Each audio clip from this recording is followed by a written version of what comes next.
अधिकारी कर्मचारियों का होगा स्वास्थ्य परीक्षण, सभी जीआरएम को जारी किया पत्र। केदारनाथ हाईवे फिर हुआ बाधित, बांसवाड़ा में सड़क पर गिरे पत्थर, राजमार्ग फंसे सैकड़ों वाहन। प्रदेश में 88 नए कोरोना पॉजिटिव मामले आए सामने, कोरोना संक्रमित की संख्या पहुंची 2600 के पार।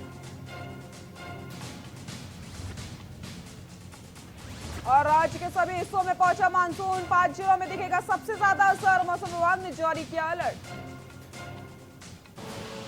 आप देख रहे हैं के न्यूज, खबरों का सारथी। रुक करते हैं खबरों का। बाजपुर में पुलिस और जंगलात की संयुक्त टीम ने गांव के थापकलंगा में 2 घरों में छापेमारी करी है। खैर के 13 गिरटे बरामद किए हैं। पुलिस टीम को देखते ही आरोपी फरार हो गए। बरामद किए गए खैर के गिरटों की कीमत करीब 50,000 रुपया की जा रही है। आरोपियों के खिलाफ मुकदमा दर्ज कर लिया गया है।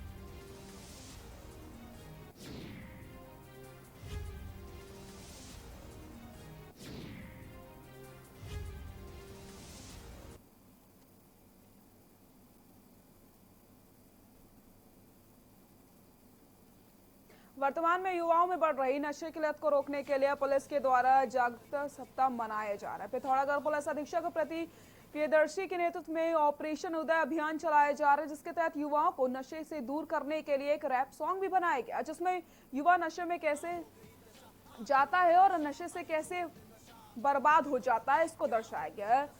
फिर किस तरह से पुलिस युवाओं को नशे से दूर कर रही है। रैप सॉन्ग को लोग खूब पसंद कर रहे हैं। पुलिस उपाधीक्षक राजन सिंह रौतेला ने कुमाऊनी भाषा में युवाओं ने नशा नहीं करने की अपील करी है।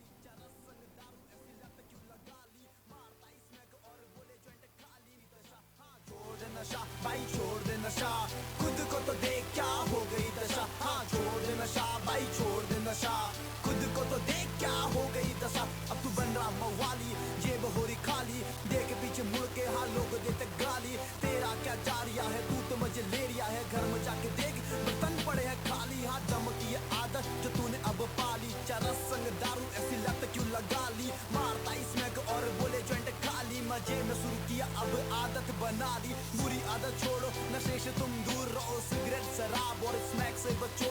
सोचो जरा अब खुद के तुम बारे में, हो गया क्या तेरा बेटे आने वाले साल में। तू नशा जो करता है गम को भुलाने को, पर दाना नहीं तेरे घर में अब खाने को। तेरे नशे ने आज तुझको ही खा दिया, देख तेरे अपनों ने तुझको भुला दिया। छोड़ दे नशा भाई छोड़ दे नशा, खुद को तो देख क्या हो गई दशा। हाँ छोड़ दे नशा भाई छोड़ दे नशा, खुद को तो देख क्या हो गई दशा। हाँ छोड़ दे नशा भाई छोड़ दे नशा, खुद को तो देख क्या हो गई दशा। हाँ छोड़ दे नशा भाई छोड़ दे नशा, खुद को तो देख क्या हो गई दशा।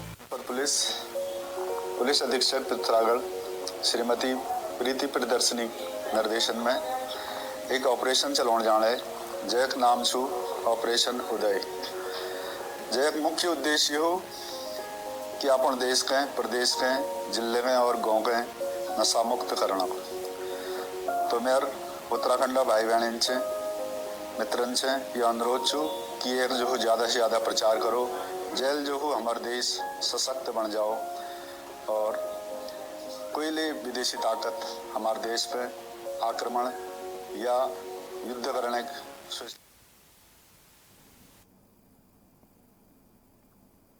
उत्तराखंड में मानसून अपनी दस्तक दे चुका है। ऐसे में आपदा के लिहाज से संवेदनशील उन गांवों में जहां समान फोन्स की क्वांटिटी नहीं रहती है, वहां पर एसडीआरएफ सैटेलाइट जीएसपीएम सिस्टम के फोन्स दिए गए हैं, जिससे मानसून में होने वाली घटनाओं की जानकारी ग्रामीण प्रशासन को दी जा सकेगी। देखिए पूरी रिपोर्ट।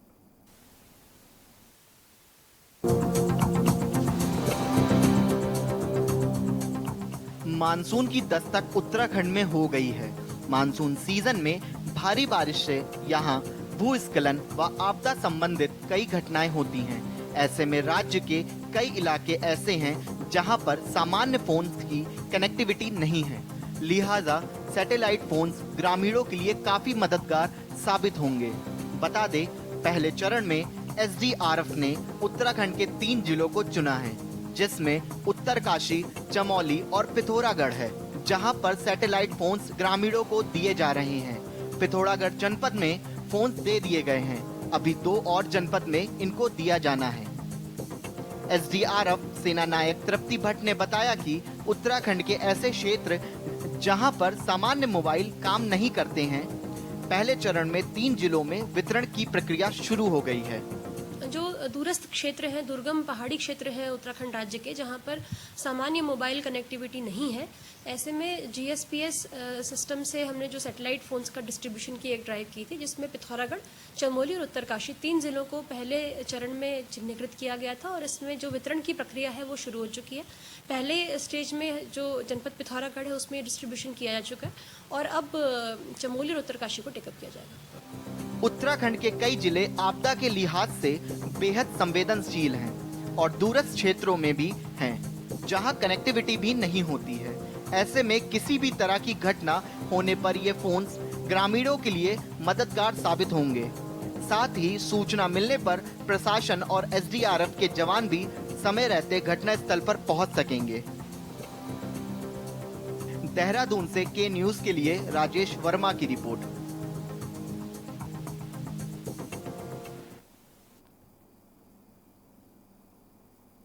लॉकडाउन के चलते इंटर व हाई स्कूल के 2 पेपर पर रोक लगा दी गई थी, जिसे आज पूरा करा दिया गया। परीक्षा केंद्रों पर छात्र छात्राओं के साथ कक्ष निरीक्षकों की थर्मल जांच और उनके हाथों को सैनिटाइजर करके ही परीक्षा में भेजा जाएगा। राजकीय इंटर कॉलेज बुलवावाला में प्रातः 9 बजे से दोपहर 12 बजे तक पाली में गणित का प्रश्न पत्र छात्र छात्राओं ने हल किया है। परीक्षा की तैयारी के लिए लंबा समय मिल जाने के कारण परीक्षार्थियों को पेपर हल करने में ज्यादा दिक्कत नहीं आ पाई। गणित के प्रश्न पत्र के ही हाई स्कूल के सभी पेपरों की परीक्षा संपन्न हो गई है। वहीं दूसरी पाली में इंटरमीडिएट संस्कृत की परीक्षा हुई।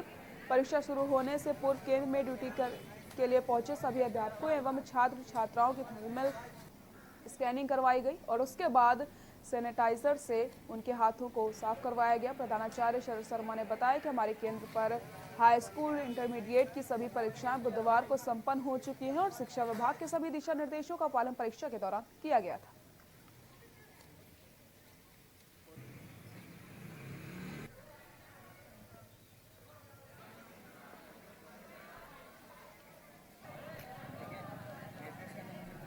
आज जो है हाई स्कूल की गणित की परीक्षा संपन्न हुई है, जिसमें जो है 79 परीक्षार्थियों ने प्रतिभाग किया है।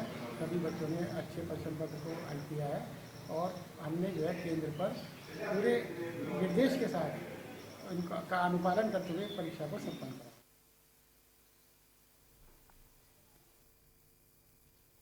केदार घाटी की जनता के लिए बांसवाड़ा केदारनाथ हाईवे में नासूर बन गया है। बारिश होने पर राजमार्ग घंटों के लिए बंद हो रहा है, जिस कारण से लोगों की आवाजाही में काफी परेशानियों का सामना करना पड़ रहा है। आरजीबी की मशीनों की मदद से राजमार्ग को खोला गया, लेकिन कुछ देर बाद भारी भरकम मलबा और पत्थर आने से राजमार्ग फिर से बंद हो गया, जिसे खोलने की मशक्कत करनी। राजमार्ग के बंद होने से दोनों ओर सैकड़ों की संख्या में वाहन फंसे हुए थे। दरअसल केदार घाटी की लाइफलाइन रुद्रप्रयाग गौरीकुंड हाईवे पर ऑल वेदर निर्माण से कई डेंजर जोन उभर आए।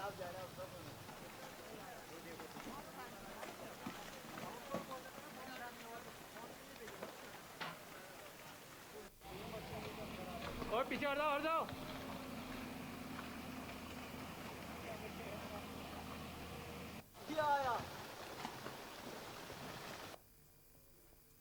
मुख्यमंत्री त्रिवेंद्र सिंह रावत ने बुधवार को मुख्यमंत्री आवास में ई कलेक्ट्रेट प्रणाली का शुभारंभ किया है। मुख्यमंत्री ने कहा कि समय की मांग के अनुसार तकनीक का अधिक से अधिक उपयोग जरूरी है। ई कलेक्ट्रेट प्रणाली से लोगों को सुविधा तो होगी, साथ ही साथ समय की बचत भी हो जाएगी। अनावश्यक कार्यालयों की भागदौड़ नहीं करनी पड़ेगी। इस अवसर पर मुख्यमंत्री के IT सलाहकार रविंद्र दत्त, कमिश्नर गढ़वाल रविनाथ रमन, जिलाधिकारी डॉक्टर आशीष कुमार श्रीवास्तव, निदेशक ITDA Amit Sinha, CEO smart city Ranveer Singh Chauhan, AGM वित्त एवं राजस्व वीर सिंह बुधियाल, एडीएम प्रशासन अरविंद पांडे भी उपस्थित रहे।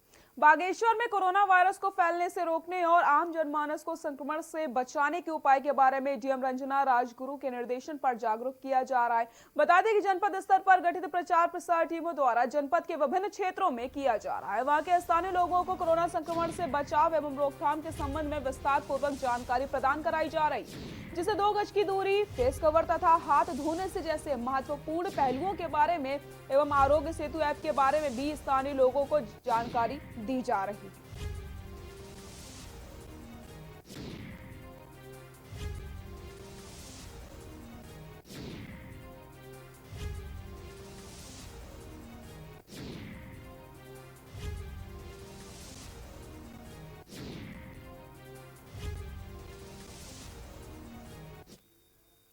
देहरादून के रायपुर अंतर्राष्ट्रीय क्रिकेट स्टेडियम को अस्थायी कोविड सेंटर के रूप में तब्दील करने की तैयारियां चल रही हैं। 2000 बेड्स का ये कोविड-19 सेंटर उत्तर प्रदेश और उत्तराखंड का सबसे बड़ा कोविड सेंटर होगा। उत्तराखंड में कोरोना के केस लगातार बढ़ रहे हैं। देहरादून में अब तक कुल 600 के लगभग केस सामने आ चुके हैं। बढ़ते मामलों को देखते हुए देहरादून के अंतर्राष्ट्रीय क्रिकेट स्टेडियम को अस्थायी कोविड सेंटर के रूप में तब्दील कर दिया गया है।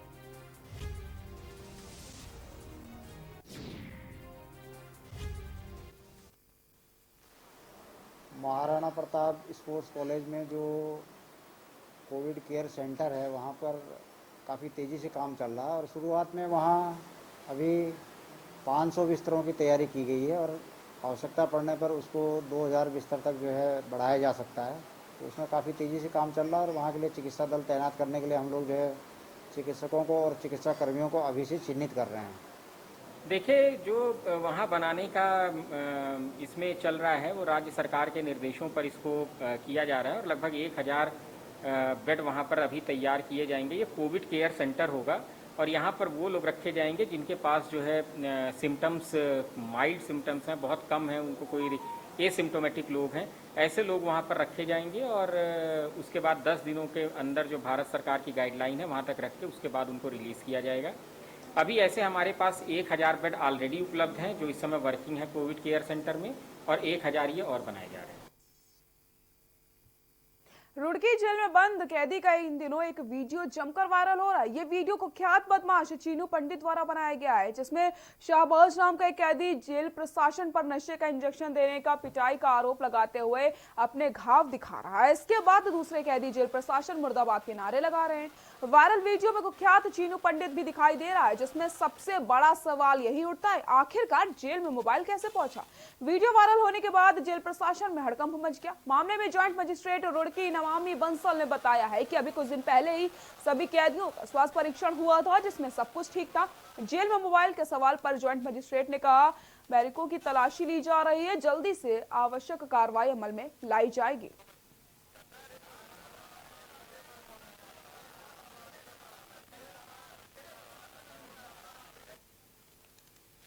देखिए, जो ये वीडियो प्रकरण है इसमें यही जानकारी लेने गए थे कि किस समय जो बंदी है संबंधित जिसके साथ जिसको चिकित्सकीय उसके लिए ले जाया गया था उसको क्या समय था, रोस्टर रजिस्टर की जांच की गई और साथ ही साथ जो जेलर है कालापानी महोदय उनसे भी जानकारी ली गई कि किस समय डॉक्टर की विजिट हुई थी, किस प्रकार से पूरा मामला है।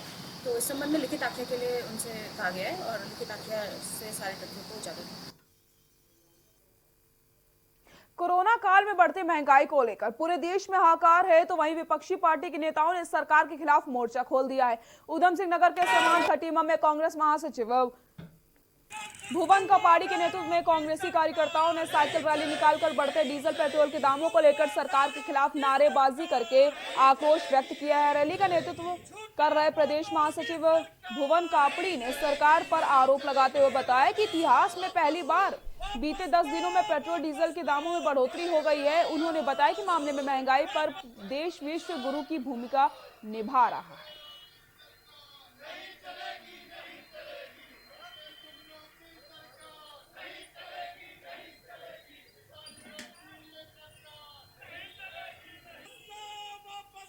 इतिहास में पहली बार लगातार हफ्ते और 10 दिन के अंदर 8-10 रुपए डीजल पेट्रोल में बढ़े हुए हैं और पहली बार है कि जब डीजल और पेट्रोल के दोनों के रेट बराबर हो गए हैं। पूरे विश्व में कच्चा तेल बहुत ही सस्ता हुआ है हो रखा है और जबकि हिंदुस्तान जिन देशों को कच्चा पेट्रोल डीजल सप्लाई करता है वहाँ भी जो है कि सबसे सस्ता हमसे सस्ता जो है पेट्रोल डीजल बिक रहा है। हिंदुस्तान डीजल पेट्रोल के रेटों में सबसे महंगा बेचने वाला देश है। तो मुझे लगता है कि जनता का खून चूसने में विश्व गुरु हिंदुस्तान बन गया है इन पिछले 6-7 सालों में। तो डीजल पेट्रोल के रेट बढ़ने से सिर्फ वाहनों की परेशानी नहीं होगी, जो ट्रांसपोर्टेशन है वो महंगा हो गया, तो जो डेली यूज का सामान है, जो लोगों को सामग्री खरीदनी है बाजार में, वो भी लगातार महंगी होती जा रही है। उसका मुख्य कारण यही डीजल और पेट्रोल के रेट बढ़ना है। नैनीताल हाईकोर्ट ने देहरादून के करणपुर में मंगला देवी कन्या इंटर कॉलेज और चिल्ड्रन एकेडमी के मध्य लॉकडाउन के दौरान स्कूल की पार्किंग में अतिक्रमण कर निर्माण कार्य किए जाने के खिलाफ दायर जनहित याचिका की सुनवाई हुई है। एमडीडीए की तरफ से कोर्ट को अवगत करवाया गया है कि वहां पर हुए अवैध निर्माण को सील कर दिया गया है। कोर्ट की खंडपीठ ने याचिकाकर्ता से स्कूल प्रबंधक को पक्षकार बनाकर जिलाधिकारी व स्कूल प्रबंधक से 4 सप्ताह में जवाब पेश करने को कहा है।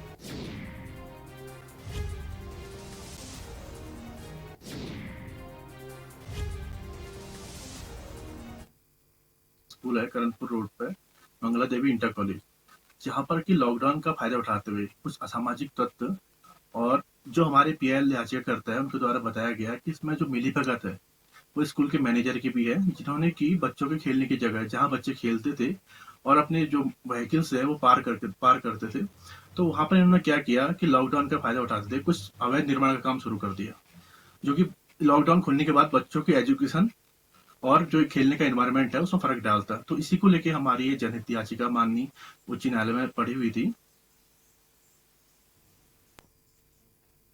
और यहाँ रुकते हैं छोटे से ब्रेक के लिए, जल्द हाजिर होते हैं।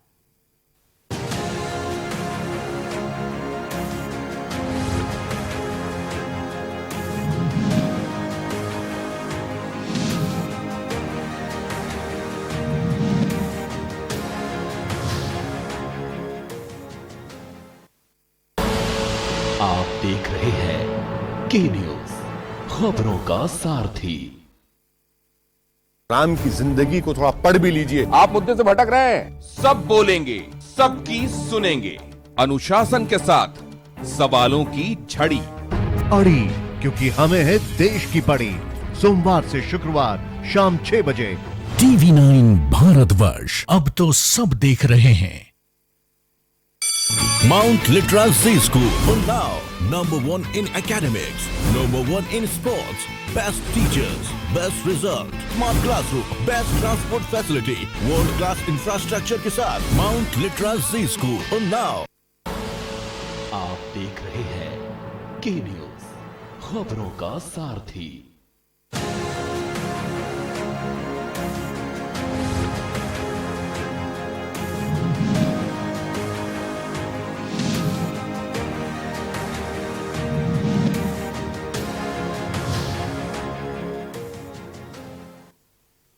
ब्रेक के बाद एक बार फिर से आप सभी का स्वागत है। हल्द्वानी में गौला नदी में अचानक छोड़े गए पानी में खाना निकासी गेटों में खनन करने आए डंपर डूब गए। सिंचाई विभाग और वन विकास निगम के आपसी सामंजस्य न होने के चलते खामियाजा वाहन स्वामियों को भुगतना पड़ा। अचानक नदी में आए पानी की वजह से मजदूरों और वाहन स्वामियों को भागने तक का मौका नहीं मिला।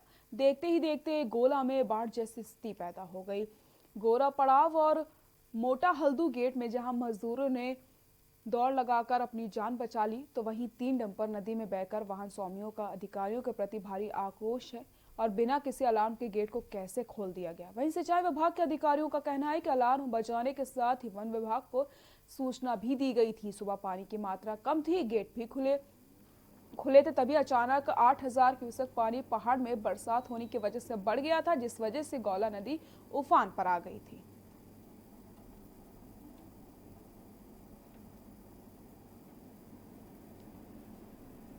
निगम को सबको सूचना कर दी गई है कि किसी को भी जो है मंदिर उसमें न जाने दें नदियों में।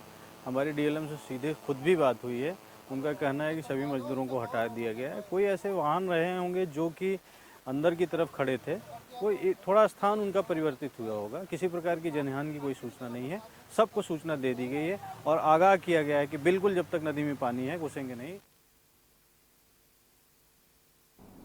आम आदमी पार्टी के प्रदेश अध्यक्ष उत्तराखंड एसएस कलेर ने आज सितारगंज का दौरा करके आम आदमी पार्टी कार्यकर्ताओं में जोश भरते हुए 2022 के चुनाव में जुट जाने की अपील करी है। उनका कहना था कि आम आदमी पार्टी कार्यकर्ताओं को जो बूथ कमेटियों को बनाने में दिक्कतें आ रही हैं या फिर लोगों को जो भी समस्याएं उनके साथ रूबरू होंगे।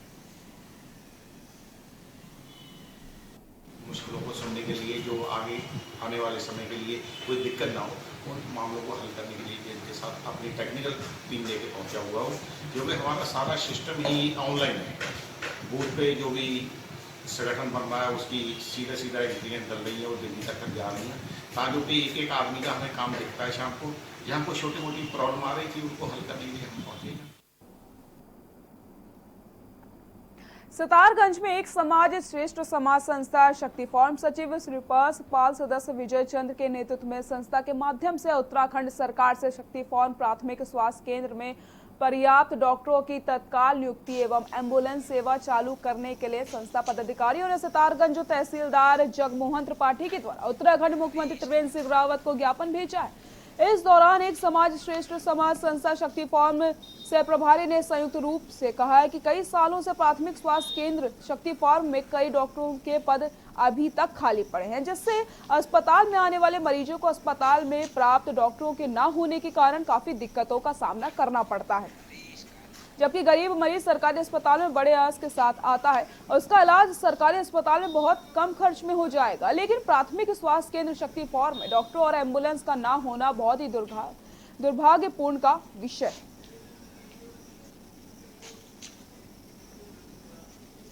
संस्था द्वारा ही राजकीय प्राथमिक स्वास्थ्य केंद्र जो शक्ति फार्म है उसमें डॉक्टर और एम्बुलेंस की तैनाती के संबंध में ज्ञापन प्रस्तुत किया गया है माननीय मुख्यमंत्री महोदय उत्तराखंड सरकार को, जो मेरे द्वारा जिलाधिकारी महोदय को प्रेषित किया गया है।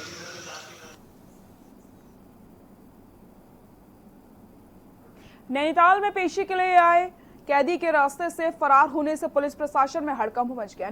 नैनीताल प्रशासन ने जवानों के द्वारा न्यायालय में पेश करने के बाद जिला कारागार नैनीताल से लाया जा रहा बंदी पुलिस कस्टडी से पुलिसकर्मियों को चकमा देकर फरार हो गया। विजय मेहता ने बताया कि अनुसार बंदी मनोत्तम त्यागी मूल रूप से यूपी के अमरोहा के ग्राम टिहरी तहसील हसनपुर का निवासी और वर्तमान में गाजियाबाद के छिपियाला लालकुआ में सूर्या हाइट्स में रहता था। उत्तराखंड में मारपीट और ऑनलाइन धोखाधड़ी आदि के मामले में पेशी के बाद जिला कारागार ले जाया जा रहा था, तभी रास्ते में गाड़ी का दरवाजा खुलने के बाद फरार हो गया।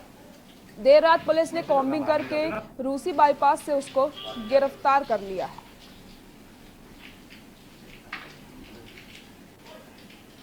पर दर्ज एफआईआर नंबर 203/20 में गिरफ्तार अभियुक्त को माननीय न्यायालय में पेश कराने के पश्चात जिला कारागार नैनीताल में दाखिल करने के लिए लेकर आ रहे थे अपने व्यक्तिगत वाहन से। तो ये एरिस बैंड के पास अचानक गाड़ी का दरवाजा खोल करके जंगल की तरफ भाग गया था, जिसके संबंध में थाना तल्लीताल पर एफआईआर दर्ज की गई और अभियुक्त की तलाश की गई।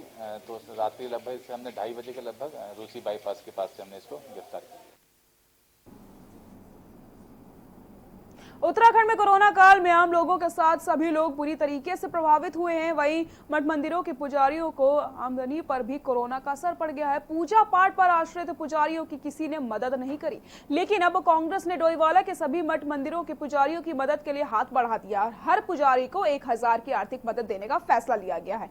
डोईवाला नगर कांग्रेस के अध्यक्ष राजवीर खत्री ने जानकारी देते हुए बताया कि नगर कांग्रेस कमेटी आज से हर पुजारी को आर्थिक सहायता देकर उनकी छोटी सी मदद कर रही है, जिसकी शुरुआत दूधली रोड पर सत्तीवाला के पुजारियों से की जा रही है।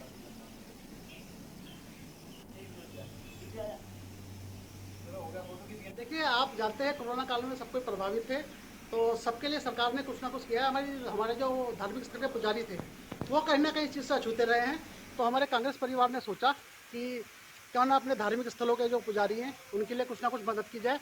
उसमें परिप्रेक्ष्य में मैंने सबसे बात करी। हमारे चेयरमैन प्रतिनिधि सागर भाई भी थे और हमारे जितने भी पार्षद हैं सबने मिलकर एक मदद की।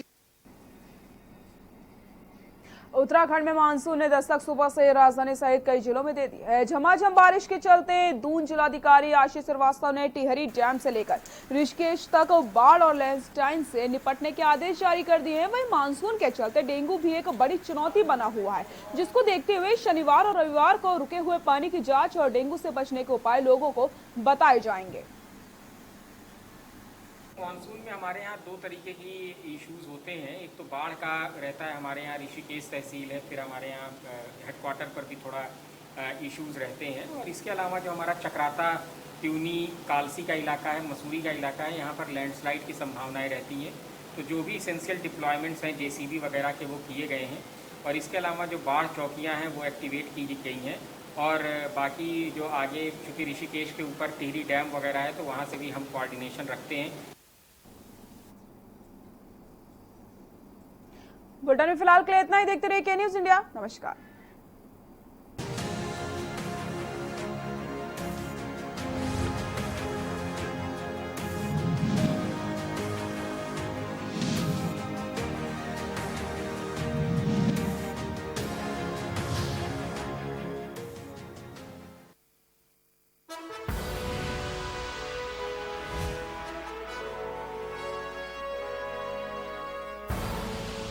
आप देख रहे हैं के न्यूज़, खबरों का सारथी। चुनौतियां जब जब भी आई, हर बार हम लड़े हैं। कदम थम गए थे जो, वो फिर से चल पड़े हैं।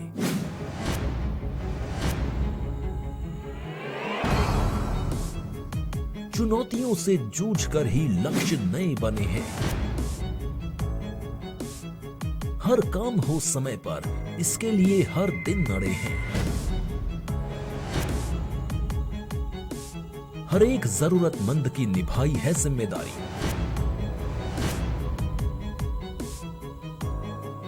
कोई कहीं भूखा न रहे, भरी हो सबकी थाली।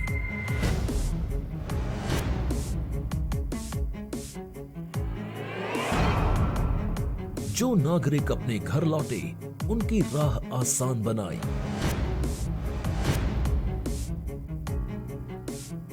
पसीने की हर बूंद के लिए अब है पूरी तैयारी। आए विपत्ति तो भी स्वाभिमान से जीने का अधिकार हो। मायूसी न हो कहीं पर, हर चेहरे पर मुस्कान हो।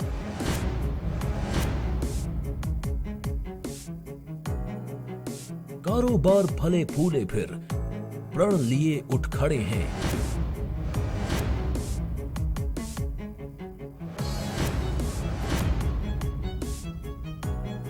आत्मनिर्भर प्रदेश का संकल्प लिए चल पड़े हैं। कोरोना हारेगा, भारत जीतेगा। एक बुलेटिन में हर खबर, देश के नंबर 1 न्यूज नेटवर्क का number 1 news bulletin. News top 9 रोज सुबह 7 बजे और शाम 7 बजे। जुड़िए संसार से हमारी रफ्तार से। TV9 भारतवर्ष, अब तो सब देख रहे हैं। क्या है भरण पोषण की परिभाषा? भरण पोषण पर किनका है हक? बेऔलाद किससे पाए अपना हक? भरण पोषण न करने पर क्या है दंड? भरण पोषण की क्या होगी राशि? बुजुर्गों का हक ऐते रख। कीजिए सवाल, जानिए अधिकार। 0512 239 0031 और 0512 239 0032। हमारी खास पेशकश वकील आपका में रविवार दोपहर 3 बजे सिर्फ के न्यूज इंडिया पर।